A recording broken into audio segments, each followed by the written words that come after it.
Ce segment voiture d'occasion de la semaine vous est présenté par autousager.ca, propulsé par Lamboc. Parce que vendre des véhicules d'occasion, c'est notre profession.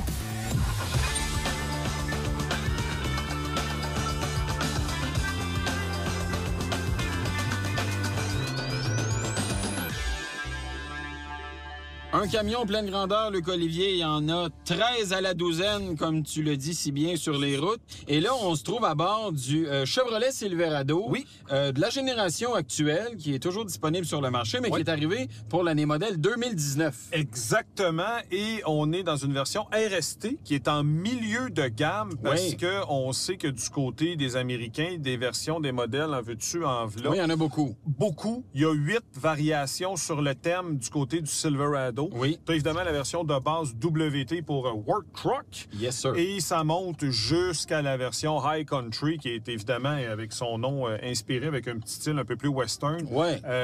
Très, très luxueuse d'ailleurs. Mais là, on est avec une RST, donc on vise un aspect un peu plus sportif. Ouais, parce je te dirais au niveau de la présentation. Oui, parce qu'à travers de ça, on a les versions LTZ aussi, LT, Custom, Trail Boss, etc. Il y en a ZR2, écoute, il y en a vraiment pour tous les goûts et tous les budgets aussi, il va sans dire. Il faut aussi savoir que ce genre de camionnette-là vient avec plusieurs configurations. Eh oui. Il y a 3 types de cabines différentes, 2 longueurs de caisse. On a du 5,8 pieds ou du 6,6 pieds pour ce qui est de la caisse à l'arrière. Un des points forts du côté des Américains, évidemment, c'est le choix de motorisation. Oui. Et là, on en a 5 du côté de cette génération-là. Rien de moins. Oui. On commence avec le 6 cylindres 4,3 litres qui date de Mathusalem. Et là, bon, lui, il est parti en cours de génération. Ensuite, on a un 4 cylindres.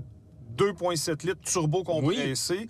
On a le moteur que nous avons à l'essai, le V8 de 5,3 litres. On a un autre V8 aussi, le fameux 6,2 qui est la version la plus puissante, évidemment. Oui. Et à cela, tu ajoutes une version turbo diesel, un 6 cylindres de 3 litres. Donc, il y a beaucoup, beaucoup de choix.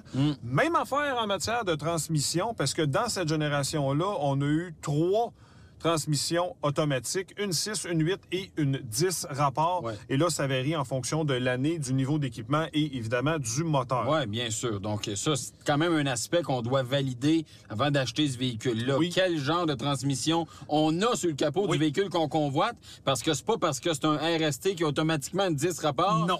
Puis, encore une fois, ça dépend de l'année modèle aussi, parce qu'en 2019... Par comparaison avec 2022, il y a eu des changements. Il y a eu des changements. Ça dépend aussi des groupes d'options. Il y a plusieurs variations. Oui. Et cela aura un impact, évidemment, aussi sur la capacité de remorquage en fonction du moteur et de tout le tralala, rapport de pont. Mais on peut quand même statuer que ça varie de 6 600 livres jusqu'à 13 400 livres pour ce qui est des capacités de remorquage. Oui, donc, c'est un camion qui est capable d'en prendre. Bon, fiabilité, bulletin de service, rappel et tout ça...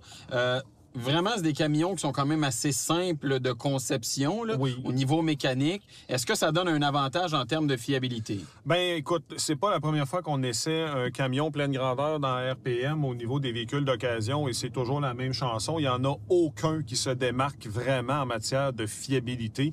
Donc, beaucoup de problèmes avec la transmission à 8 rapports. Ben oui. Ça frisait la catastrophe, là, on peut le dire. Beaucoup de problèmes au niveau des freins également. Problèmes d'électronique à bord du véhicule, système d'infodivertissement qui plantait littéralement. Donc, 2019, là, en particulier, c'est vraiment, vraiment, vraiment ordinaire au niveau de la fiabilité. À ça, tu as eu d'autres problèmes, particulièrement avec la motorisation turbo-diesel, qui est une motorisation qui peut aussi être capricieuse, notamment avec les embracams. Il y a eu des problèmes à ce chapitre-là. Et la version avec le 5,3 litres aussi. Les poussoirs, lorsqu'on arrive avec un certain kilométrage, on peut avoir des problèmes. Précisément sur le cylindre numéro 8. OK.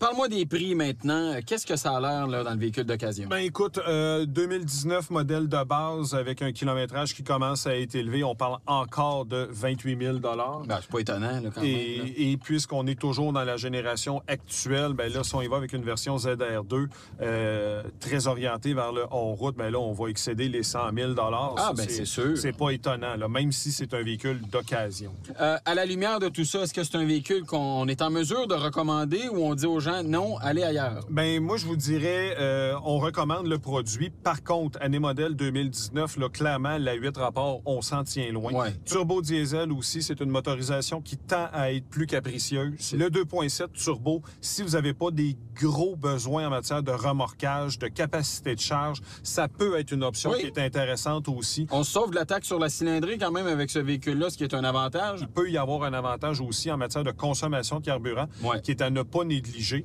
Donc ça, ce sont des points qui sont à surveiller. Mais pour ce qui est du reste, oui, c'est un véhicule qu'on recommande.